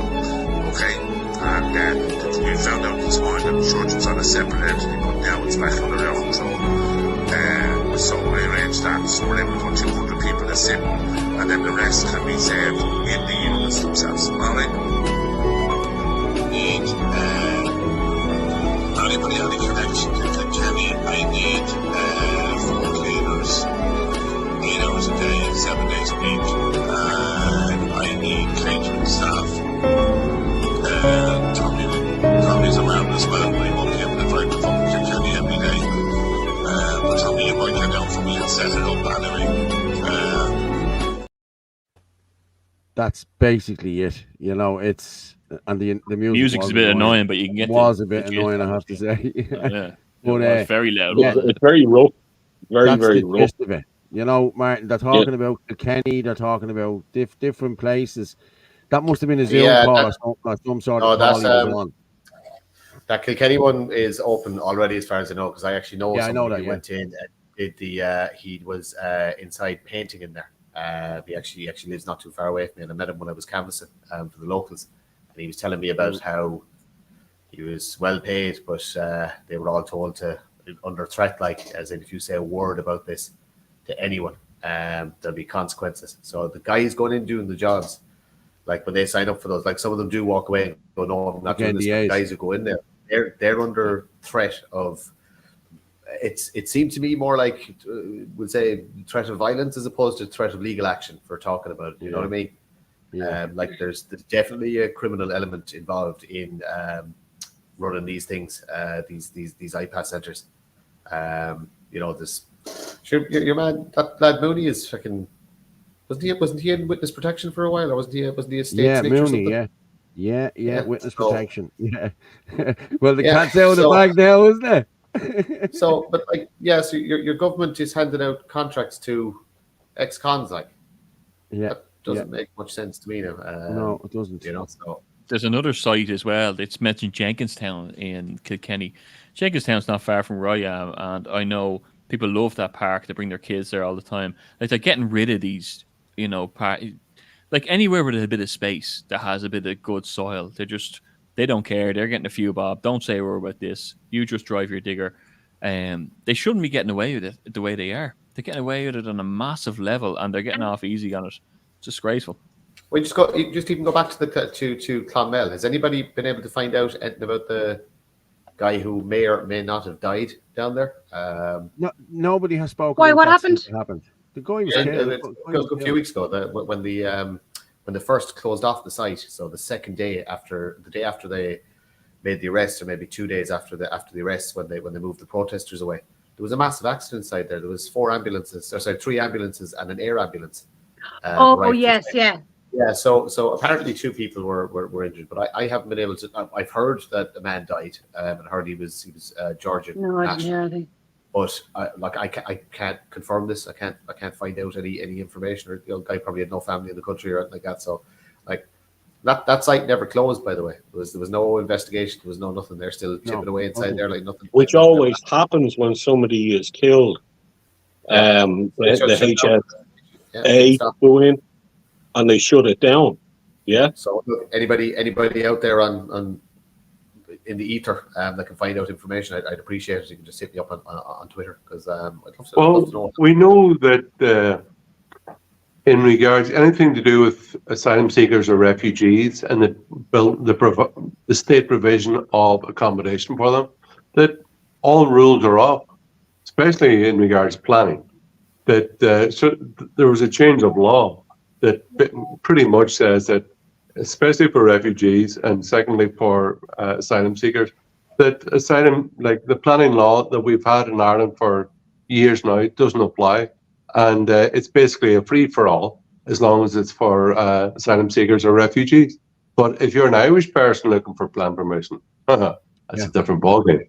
And this whole thing about 2 standards all the time, it's just unbelievable. Yeah.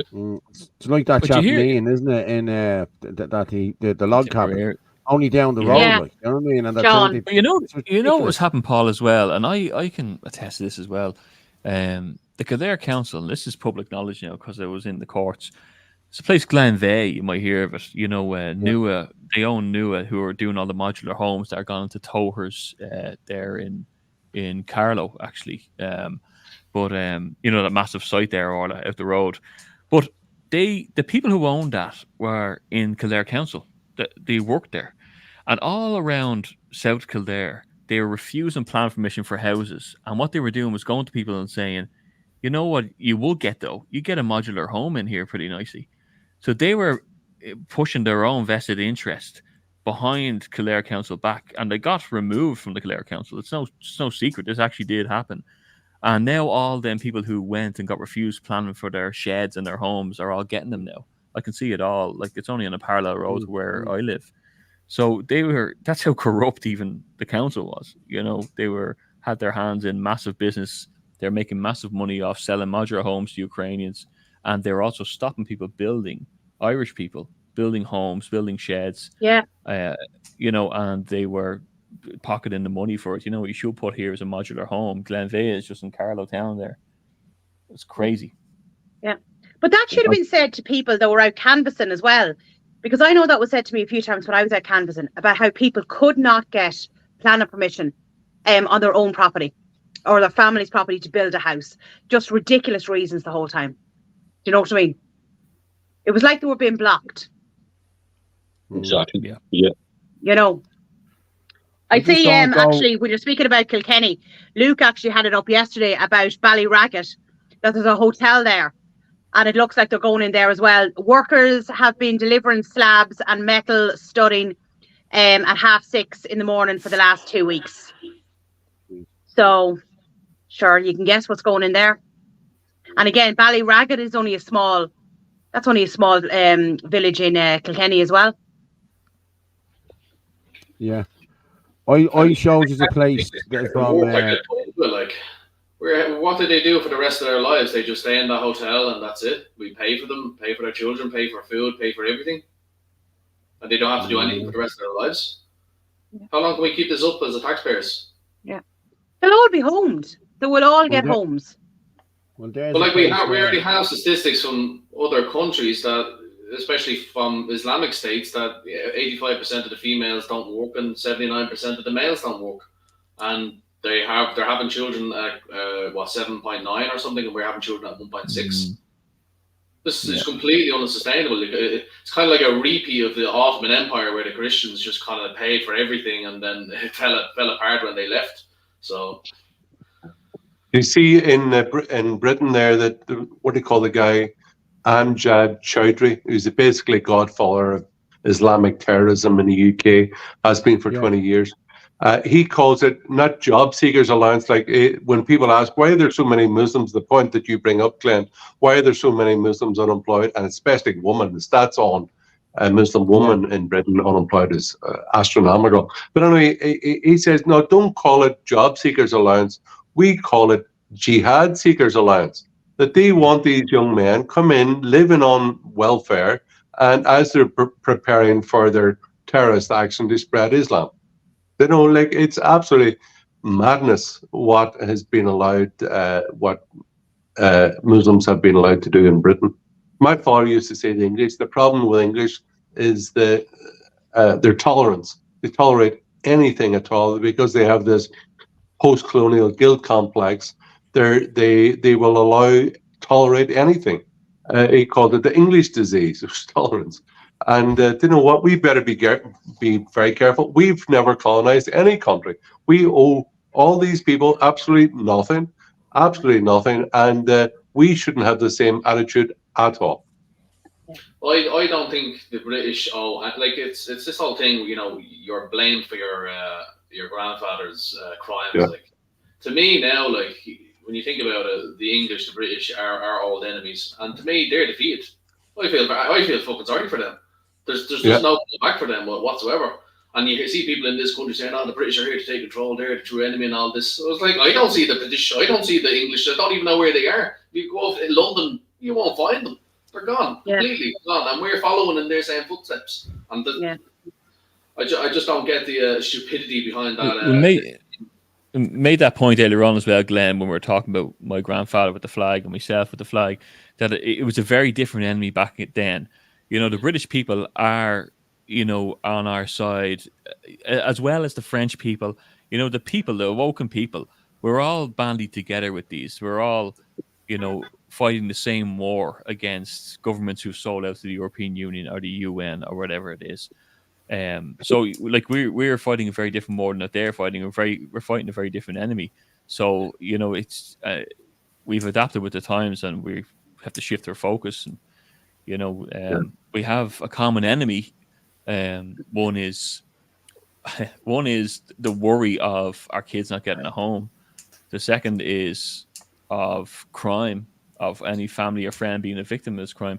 There's a video there about that was up today. And it's so strange to me how people don't see this. You know, I was out having a chat with someone there last week, and I said, you know, did you see the 2 assaults in Carroll this week? Only up the road, they're a kilometre up the road. No, I didn't see them. I said, I have them on my phone, and 50 people sent it to me. Like, I don't know how you haven't seen it, you know, and it's just kind of being out of the loop or burying the head in the sand kind of thing, you know. But there's a video there this week of an African man trying to walk a young girl to school, and he's kind of not taking no for an answer kind of thing. It's only, I think, 20 seconds long. Oh no, I'm just getting a bus. Oh, waiting for bus? Yeah. Okay, going to where? My school. Eh? My school. My school. Is it far from here? Not really, no. Oh, okay. Can I have your number? No. Eh? No. I'll call you. No, it's okay, thank you. Right, thank you.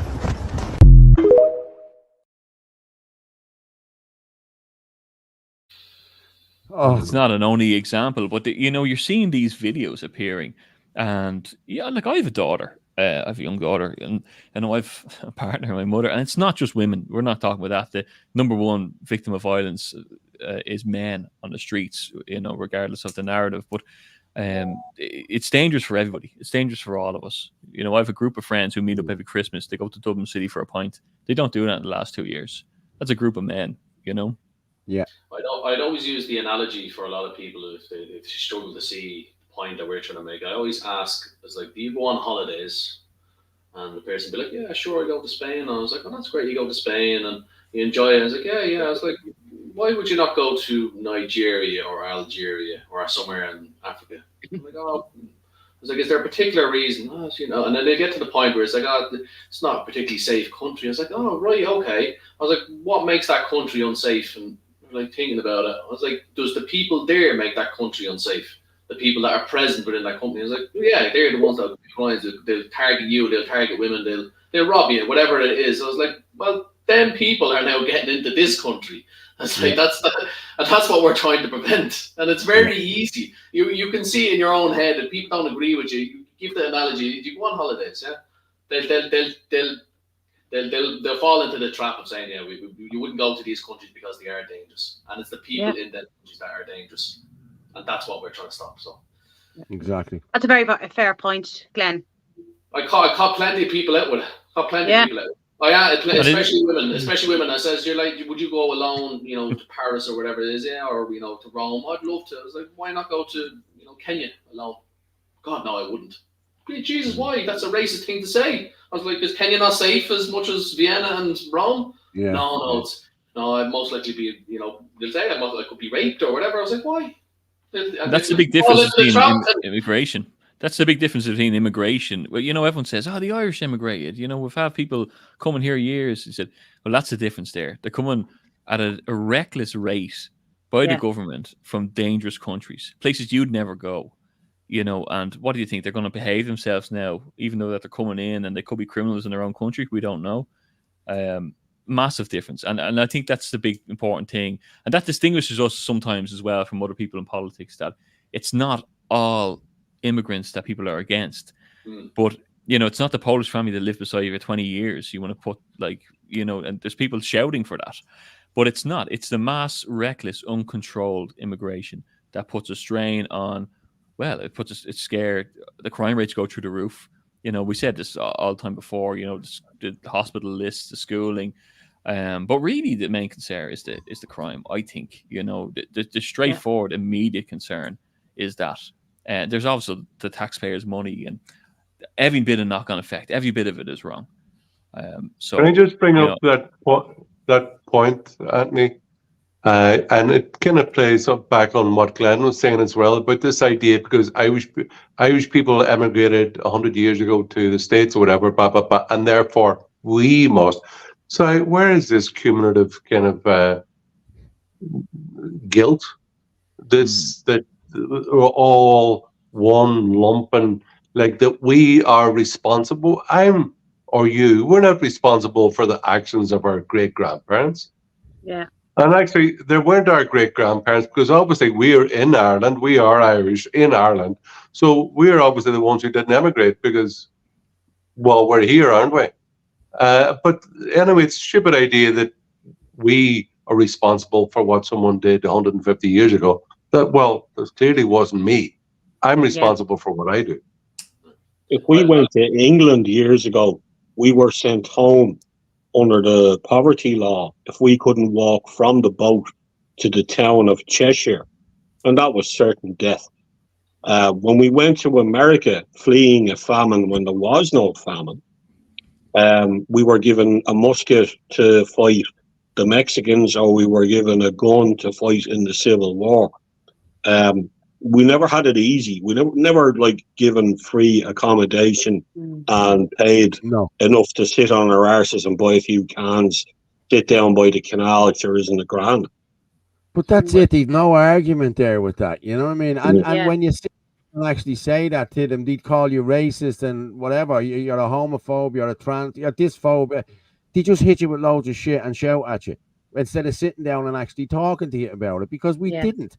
Like, we went away, as Dara said there, we fought in wars, we built America, we built the underground in London. You know what I mean? It's not as though we just went away. There was a lot of spongers now. I know lads that went away years ago in the 80s and they had 3 or 4 different birth certs and they were scamming the system. I get that, you know what I mean? And I know that happened. But it's different when it's happening here to us by, you know.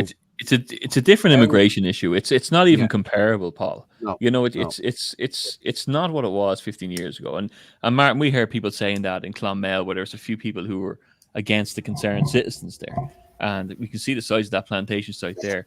And the Zell lad stood up and said, you know, like, what about the Irish and all? It's not about people coming here to work with their families. This is about people coming in at a massive rate and the crime going through the roof. And the Irish, like Glenn said it in his speech, 50 grand to put one person up in a hotel for the year. Yeah, and 22,000 to come in. Yeah, but there's a message. It's not just the controlled, uncontrolled immigration. Like we'd say, normal migration and immigration is an issue as well, and you can see that through the PPS numbers. You see so we don't want a welfare state. Now, look, we don't want ethno-nationalism either. That's nonsense. But the reality is, if you have people coming in even here to work, that's potentially taking a job from an Irish person. And a lot of the times the people who are coming in here, we'll say from some of the more wealthy African nations or the Indian nations or Pakistan or somewhere like that, they're not shy of a few bob. We know for a fact that the Irish are being priced out of the housing market by legal migration. You know what I mean? So just to blame it all on the illegal migration is unfair. There's 2 separate issues there that need to be dealt with in two separate ways. So you enforce our existing laws in relation to you come here without paperwork, you'll go to jail. That's it. Until we can figure out who you are, and we can figure out a way to send you back.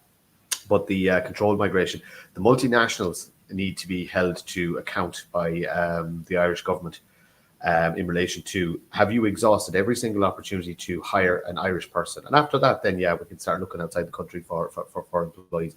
But at present, a lot of the multinationals are just happy to bring in the slightly cheaper labour. People are willing to live under slightly less conditions. You know what I mean? They might be happy to live 10 or 15 to a house as opposed to, what in their own place. Like, so there's a lot of moving parts in relation to that, but both have to be addressed, because both are equally as harmful. And demographics is destiny. But that's what happened over in England, Martin. Like, that's how England got as bad. Yep. It wasn't illegal. It was the legal ones coming in. Yeah, they lost their cities to population, then they lost their boroughs and councils, And it all comes from the EU and their directives. Now, the 100%. EU, we're part of it, and we used to have a wonderful company called Dell in Limerick, and it directly employed 3,000 people. And you can imagine when that left and went to Poland, which had just joined the EU. Now, to this day, those people in Dell are paid far less, and it's now closing down to go to India. So you can see that the NGO is just a fucking locust. He does not care about that country or those people whatsoever. He's just going to the cheapest labour that he can get to all of the time, and no use in the long term for any country. So I would say we want to fight back. We should start saying, as nationalists, we buy Irish. We source Irish and we buy Irish. And encourage indigenous, like Irish industry. Back again, just under the mast in the 1950s, we should encourage Irish industry resident in Ireland, because these multinationals, as you say there, Dara, they're just in it for the quick buck, and if they get a cheaper buck over in Poland or in Vietnam or wherever, they're off overnight. They're away. So we must encourage high tech, high skill industry in Ireland that we can compete in a global market, but yet we have the education system and the high skill set that we need to do well and maintain the jobs here. That's what I'd say. I bought this new boys and girls, do you mind if I'm going to head off because I have to meet someone later on. No problem, Herman. Thank you very much for coming on. You've lots of recruits tonight, Paul, I must say. You've outdone yourself. Great to have them all on. Fair play. Thank you. Do you see what some of us have? Dara, yours is dropped. See, I've got the halo. Look, see, I have the halo. Oh yeah. Did you see what happened? Did you see what happened? Martin's going for soft focus again. Recruit. Martin moves into my house. Look, bastard.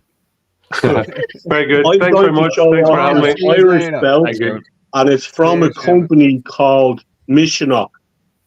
And for €51 delivered, I got this fabulous piece of beautiful leather from Italy, designed by Irish craftsmen in Galway, delivered.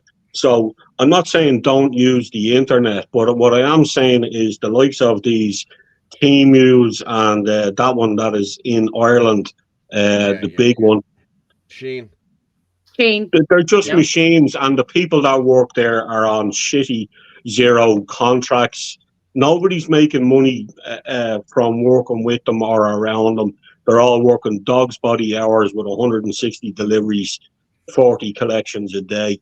That's not a job. That's not a job that I would do myself, and I'm a truck driver from the family business of truck drivers. That's not a nice thing. When you're a manager or even an employee, you wish that when a person goes to work, your son, that they are treated with the greatest of respect. The greatest of respect. And who can do that? Only your own Irish companies who employ and who are self-employed. We need to get back to that, lads. None of these NGOs are any use for this country whatsoever. So I agree. I'm not getting any money for this, neither is anybody, but I'll tell everybody this is a wonderful brand and it's there for everybody. That's the brand place in there. Just want to go back to what Herman said when he said Irish people has emigrated to other countries such as the United States and the United Kingdom. That's what the far left have used against us, saying, "Oh, we've traveled the globe and all that." But we mainly traveled to the United States and the United Kingdom, and there's a reason for that. Is because we could actually integrate into the United States people and the United Kingdom because they spoke English, and we had Christianity as well. We were similar people. We had a common theme about us. And the far left always use this, but what we don't like in Ireland is that there's people coming to this country. Now, there's some people are vastly different and they could integrate, but there's too many people coming in that don't want to integrate. They don't want to learn the English language. They don't want to learn the Irish language. They don't want anything to do with your religion or your people or your culture. And that's when problems happen, and that's what we're tackling now at this stage, because we don't like it. We're seeing our culture being eroded. Many years ago, when people came into this country, they integrated. They became Irish. Now people are going around saying, "I'm Irish." They don't even know they won't speak English. They're not Christian. Well, look, religion doesn't matter, but they don't want to interact with us. They have nothing in common with us in communities and many of the different things. So that's where people are drawing the line, where it's becoming a separated multicultural society, and people are being segregated. It's that bad. And that's Councillor Glenn, I don't think you should apologise for your words whatsoever. You hit the nail on the head. Muslims will not integrate into our society. And if you offend them, they're out with their Allah Akbar knives.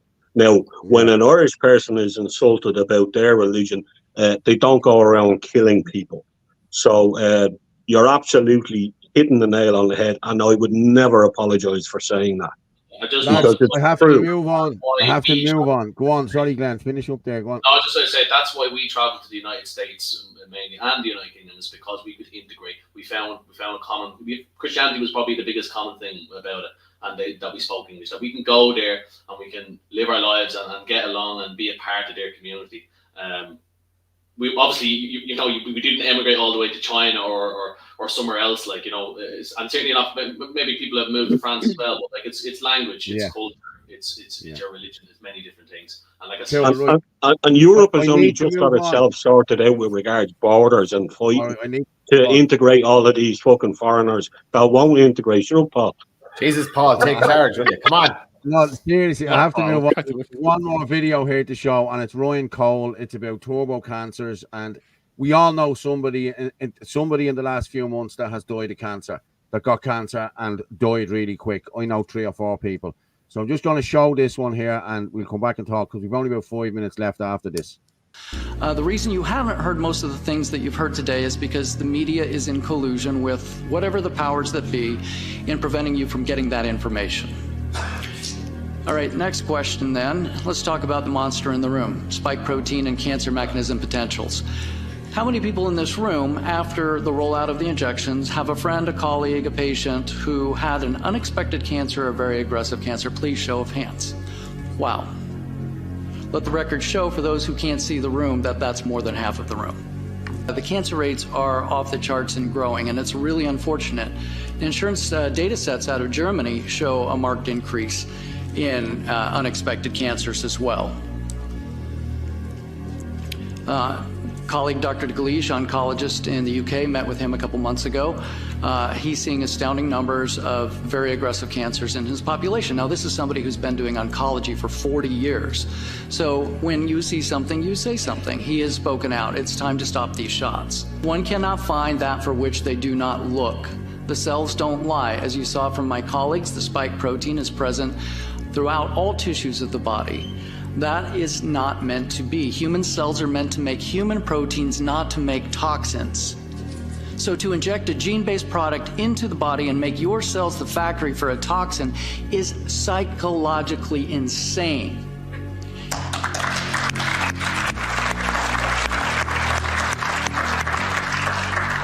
All right, cancer mechanisms, gene mutations. Can the spike protein do that? You bet it can. Hypoxic environment from clotting? You bet it can. Reactivation of latent viruses. Does spike protein do that? You bet it can. Low interferon. Interferon is critical in fighting off cancer. Does spike protein do that? You bet it does. Decrease in cell mitochondrial energy because of destruction of mitochondria. Studies out at the Salk Institute. You bet the spike protein does that. Loss of immune surveillance and suppression of your immune system. You bet it does that. Fragmented microRNAs from impure vials, you bet. Hormonal dysregulation, you bet. Toll-like receptor alterations that are necessary for keeping cancer in check. Does the spike protein do that? You bet it does. Is there an SV40 cancer virus promoter region within the Pfizer vials? Yes, there is. All this data should be transparent and available. It should not be hidden. That is crazy. And I'm going to be honest with you. I know probably 4 people in the last 2 years that have died of cancer, and all vaccinated. I'm not afraid to say it. They're all vaccinated. Yeah. Every one of them are vaccinated up to the hilt. My mother died 36 hours after the 3rd booster. and I didn't get to say goodbye. She was 77, underlying illnesses, but she wasn't about to croak like that. It was very sudden.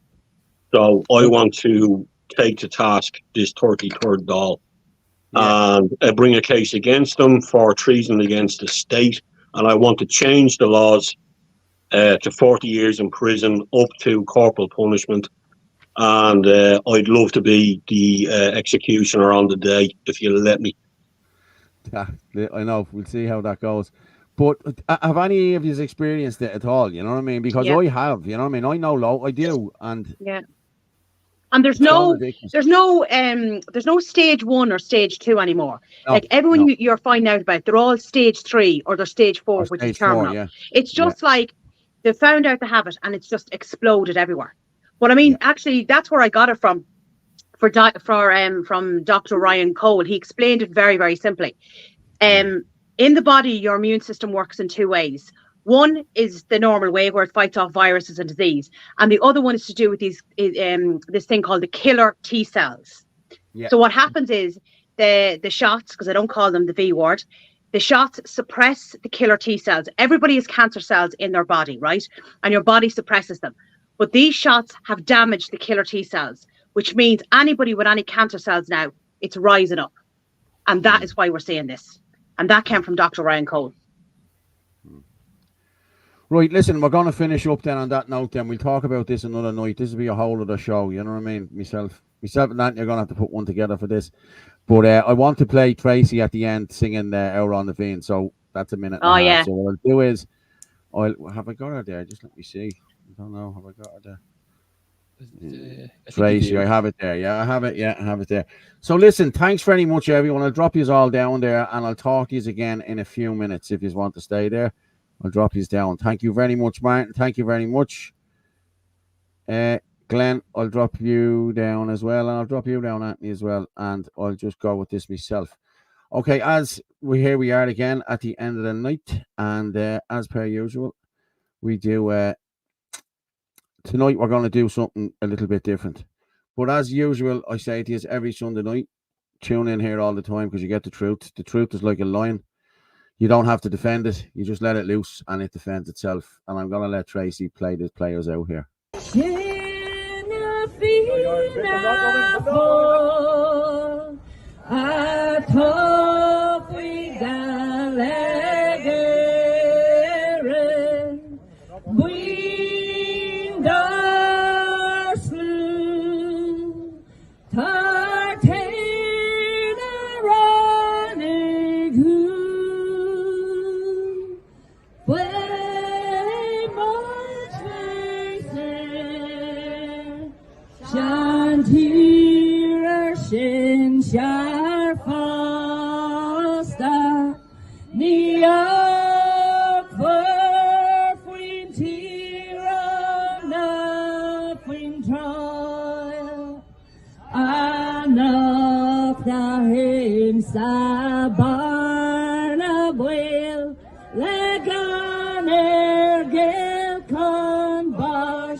Legana scream.